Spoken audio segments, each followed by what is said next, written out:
This morning, we hear from the book of Lamentations, a poetic depiction of what it means to suffer and lament, even while keeping faith.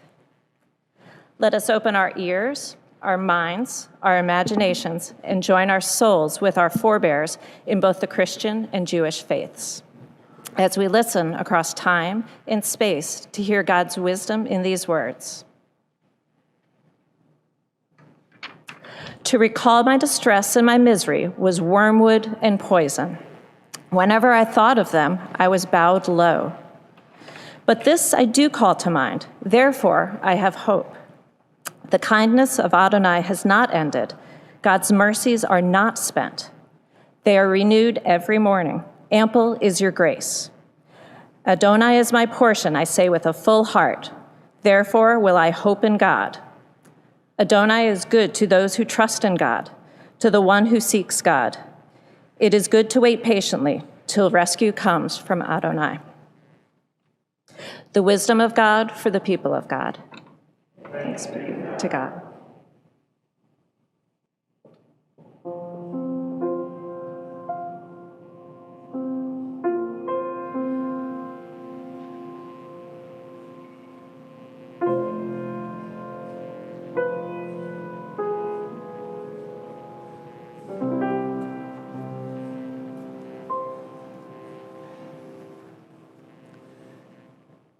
Many of you may know that on Friday night, we join Temple Shir Tikva in Wayland, as we do every year, in Shabbat services.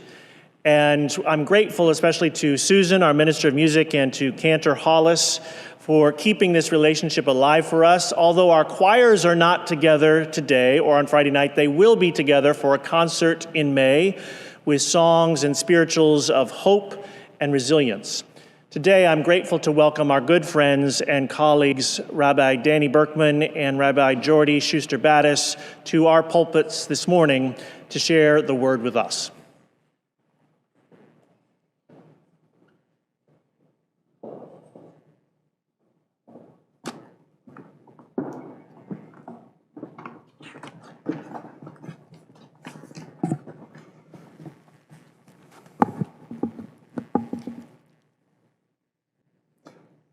It is always such a joy and privilege to be here with our friends at the United Parish in Brookline. Thank you to Pastors Amy Norton and Kent French, and to Minister of Music Susan DeSelms for the warmth of welcome that we have received. And we also want to thank Helen, who added her beautiful voice to our services on Friday night, to Seminarian Thomas, and to Tiara and Austin, who are helping make sure that you can see us at home as well. Before offering some reflections on our theme of hope and resilience, I just want to recognize how blessed I feel to be able to join with you today. For the past 2 years, we've been unable to gather together in person, our two communities. And it is so wonderful to be back in your beautiful sanctuary. But more than this, we are living in a society where the voices of hate and prejudice continue to grow. As a Jewish community, we are still under the shadow of the horrific terrorist attack at a synagogue, Congregation Beth Israel, in Colleyville, Texas. Against that backdrop, joining together in prayer and song, in love and community, in faith and hope, is no small thing. And I am so grateful to your clergy and congregants of the United Parish for your care and compassion in the aftermath of that incident. Perhaps this is an appropriate place to reflect on our passage from the book of Lamentations. I want to take us back about 2,500 years. It is hard to put ourselves in the shoes of the community that authored this book. I do not think it is an understatement to say that their world had been destroyed. The Babylonians had conquered the land of Israel, destroyed the temple in Jerusalem, and sent the people away into exile. For most peoples, that would have marked the end of their existence. History is filled with examples of groups who disappeared in the face of similar military defeats. But that was not the Israelite way. And the way that they responded means that today, we Jews and Christians can gather together. In Eicha, in the book of Lamentations, we read, "To recall my distress and my misery was wormwood and poison. Whenever I thought of them, I was bowed low." The level of distress in these words. The poet says that even remembering the despair of those days is poison to the soul. When the temple in Jerusalem was destroyed, it was the wiping out not only of a religious center, but of the center of the universe as the ancient Jewish people understood it. Only in that temple had they thought they could communicate with God. Only in that temple had they thought that God would listen to them. The temple was the place where their sacrificial fires had been lit, and the place where their sacred songs were sung. When the exiles made it to Babylonia and hung their harps on the branches by the river, saying, "How can we sing the Lord's song in a strange land?" It was not only because they felt they could not sing in their grief, but because the place where those songs were composed to be sung had been destroyed. Their songs did not feel fitting anywhere else. During the early weeks and months of the pandemic, I think many of us felt grief that echoed that ancient trauma. Exiled from our sanctuaries, unable to be together in these glorious halls where the music of our faiths is sung, how could we sing? But the ancient poet goes on, "But this do I call to mind, and therefore I have hope. The kindness of Adonai has not ended. God's mercies are not spent. They are renewed every morning. Ample is your grace. Adonai is my portion, I say with full heart. Therefore I will hope in God. Adonai is good to those who trust in God, to the one who seeks God. It is good to wait patiently till rescue comes from Adonai." How could the poet move from such utter despair to hope in the space of just a verse? She has found God's kindness in the world. She has found compassion and tenderness. She has found the miracle of light that dawns every morning, even in exile, even in despair. The miracles of the everyday, the caring gestures among people, the miracle of being able to notice goodness and beauty and accept them. Those miracles came with the exiles and stayed with them when they were far away from their spiritual home. And they came to recognize that that was the presence of what was most sacred. Kedusha, holiness, didn't exist only in the temple. It was there with them, traveling with them as it had through the Israelites' journey through the wilderness. It was there with them as it has been for us, even during these long months when we've had to be apart. In the face of tragedy and suffering, there is always the possibility that some will give up, despairing of their situation. But the religious response is to remain ever hopeful that things can and will get better. This hope comes because of our understanding that God created the world and that we were created, each and every one of us, in the image of God, possessing within us that divine spark and ability to help recreate the world around us when it is not the way we want it to be or the way that it should be. Our religious traditions call on us to be active in responding to the circumstances around us. And one of those responses is to nurture and share hope. We also don't simply have history to look back on, but the memory of where our ancestors have been, of what they have overcome, of the way that they have survived also, and that should give us and encourage hope for a brighter future.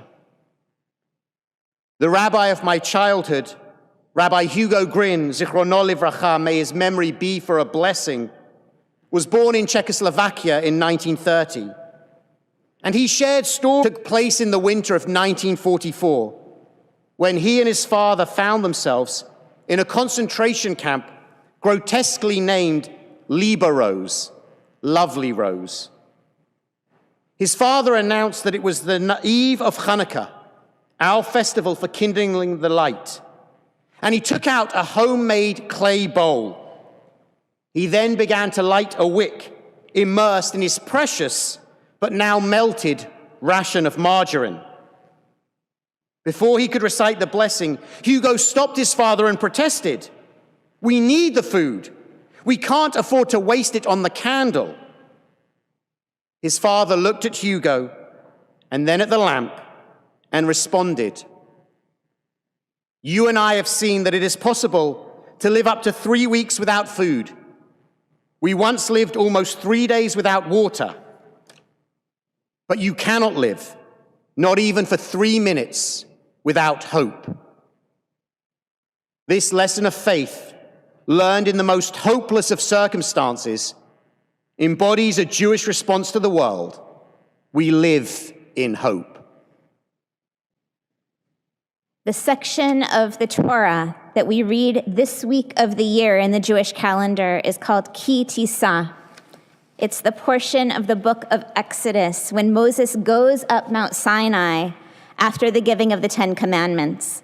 And he is up there for so long that the people at the foot of the mountain start to fear that he will never come down.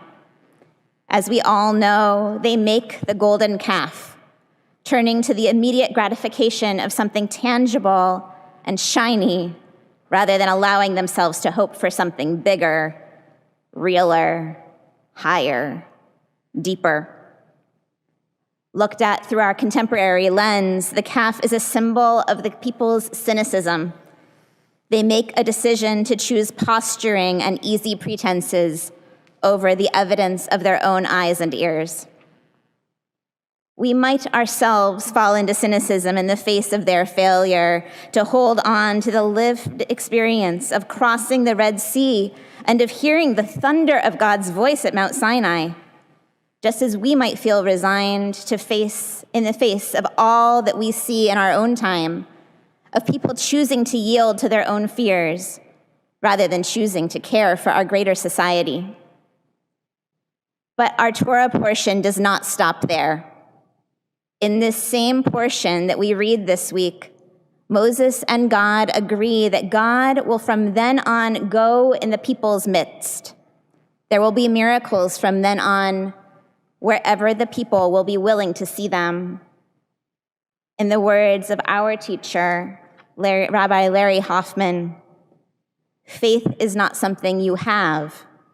It is a strategy you follow. As we follow that strategy of faith, it can provide us with hope, but it can also serve to strengthen us and make us resilient to bear the challenges that we encounter along the way. The children of the people who wrote Lamentations returned to the holy city of Jerusalem. They reestablished their community and they rebuilt the temple. They survived in Babylon, just as we survived through slavery in Egypt and the years of wandering in the wilderness.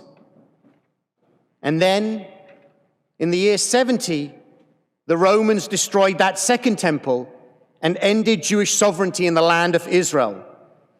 But again, the story did not end there. When the modern state of Israel was established in 1948, the national anthem they chose was called Tikva, the hope. The words speak of the hope that survived through almost 2,000 years of exile, the song that continued to be sung, and the connections that were never lost.